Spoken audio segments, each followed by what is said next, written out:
Porque nós tivemos no Brasil, sim senhores, fraude nas eleições. Eu dei aqui os elementos. E, é claro, o ministro Alexandre precisaria ser neutralizado nas suas funções. Afinal de contas, ele era o agente causador dessa instabilidade.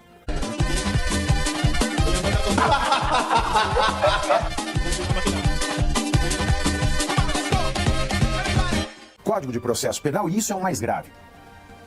Vamos ao Código de Processo Penal, e isso é o mais grave.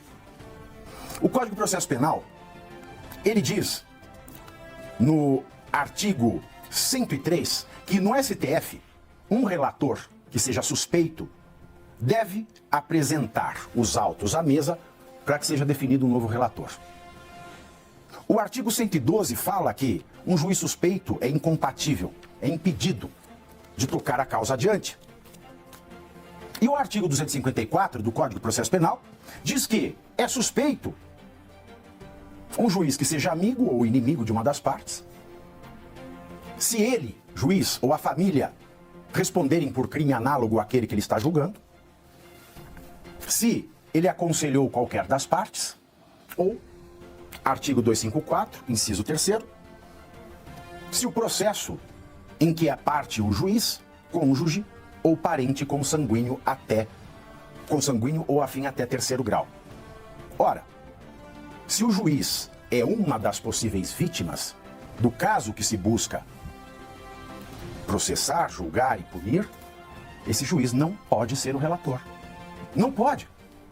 Mesmo que nós tivéssemos provas robustas de que isso fosse crime, houve um crime, houve de fato uma tentativa para matar Lula, Alckmin e Alexandre de Moraes, absolutamente ninguém consegue me responder o seguinte: absolutamente ninguém da Globo, absolutamente ninguém do STF, absolutamente ninguém consegue superar essa questão. Se isso tudo é verdade, se isso tudo é crime, por que é que o Alexandre de Moraes está despachando como juiz relator do inquérito? Porque ele é suspeito. E, sendo suspeito, ele está impedido. Valendo lembrar que Lula só é presidente da República. Lula só é presidente da República em razão da suspeição de Sérgio Moro. Então não interessa, por mais reprovável que seja um plano para matar qualquer pessoa, por mais abjeto que ele seja, a gente não pode ignorar que no Brasil o processo tem um peso gigantesco. E se é para a gente viver o império da lei, nós temos que viver o império da lei, porque fora do império da lei é a tirania. E se Lula é presidente da República porque Sérgio Moro era suspeito, tudo o que foi praticado nesse inquérito deve ser anulado, porque Alexandre de Moraes é suspeito, é uma das supostas vítimas. Por fim, meus queridos, só para lhes dizer que a Constituição, no artigo 49, ela diz que o Congresso Nacional, ela deve aprovar o estado de defesa. Portanto, um rascunho de minuta de estado de defesa não pode ser minuta de golpe. Vale lembrar, meus queridos, que a Lei 9.504 de 1997, ela estabelece que o TSE só pode fazer resoluções até o dia 5 de março do ano das eleições. E quando o TSE faz uma resolução, a resolução 23.714, em 20 de outubro de 2022, ou seja, 7 meses e meio depois do que a lei permite, houve sim fraude nas eleições. Portanto, essa minuta de planejamento que querem trazer como execução do golpe, ela tem toda a razão. Houve fraude às eleições. E houve fraude às eleições. Por quê? Foi desrespeitada a regra do direito autoral, do direito eleitoral, que está no artigo 105 da Lei 9.504. É só cotejar artigo 105 da Lei 9.504 e a resolução 23.714 do TSE de 20 de outubro de 2022. A fraude é clara, se comprova com um calendário. E por fim, senhores, há que se acrescentar que o Código de Processo Civil diz, nos artigos 284 e 285, que todo processo que se apresenta deve ser distribuído. E vamos lembrar que o pedido da questão das rádios da coligação do presidente Bolsonaro sequer foi distribuído, e o Alexandre de Moraes, presidente do TSE, além de sequer distribuir, além de sequer cumprir o que determina o Código de Processo Civil, já aplicou multa por litigância de má-fé. Coisa que ele nunca fez com a outra coligação. Portanto, por mais réprobo que seja o fato de se planejar, executar quem quer que seja, não há nenhuma inverdade nesse documento impresso, sem o conhecimento de Bolsonaro, mas para o convencimento de Bolsonaro, para o restabelecimento da ordem, porque nós tivemos no Brasil, sim senhores, fraude nas eleições. Eu dei aqui os elementos. E, é claro, o ministro Alexandre precisaria ser neutralizado nas suas funções. Afinal de contas, ele era o agente causador dessa instabilidade. Eu acredito que eu já percorri tudo o que eu precisava lhes dizer. Mas falta uma coisa. Ontem o ministro Gilmar Mendes, e aqui eu vou encerrar, ontem o ministro Gilmar Mendes, ele fez um jogo com palavras. E eu recebi algumas reprimendas de colegas. Você disse que foi mera cogitação. Não foi mera cogitação. Funcionários públicos, recursos públicos foram movimentados. Veja as mensagens, eu vi todo o relatório. O ministro Gilmar disse, não houve mera cogitação. Mas percebam o jogo de linguagem. Mera cogitação é diferente de ato preparatório. A mera cogitação não é um ato, é um pensar. Ato preparatório, de acordo com a jurisprudência e o próprio Código Penal brasileiro, é aquilo que está entre a mera cogitação e o início da execução do crime. Portanto, de fato, não foi mera cogitação. Não poderia ter sido mera cogitação. E o ato preparatório não é mera cogitação, porque ele se inicia depois da mera cogitação. Então, reduzir o ato preparatório à mera cogitação é o novo recurso de linguagem para enganar você. Para fazer que você não aprenda o direito penal. Para estupidificar você, nação brasileira. Para deixar você num limbo.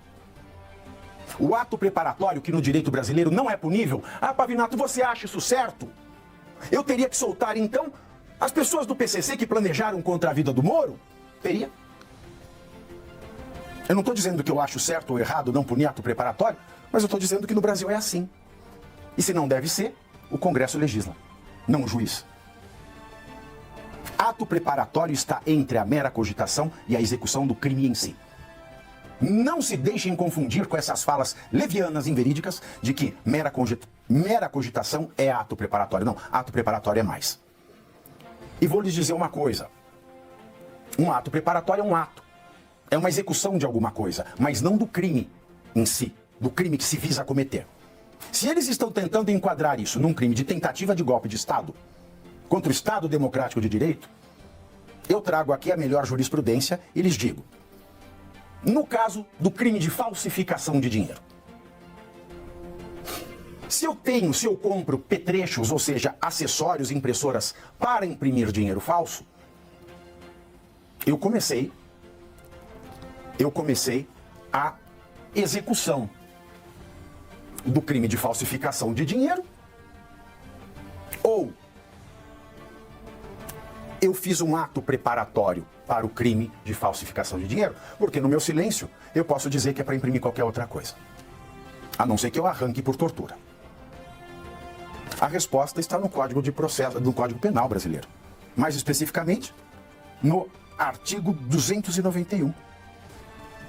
Se eu sou encontrado com petrechos para falsificar dinheiro, para falsificar moeda, mas eu não sei se eu vou falsificar moeda ou não, eu tenho petrecho, mas eu não comecei a fazer nada, eu respondo pelo crime de petrechos para falsificação de moeda, e não pela tentativa de falsificação de moeda. Então, se houve algum crime, esse crime foi o monitoramento ilegal de Alexandre de Moraes. Quem deve responder é quem executou esse monitoramento.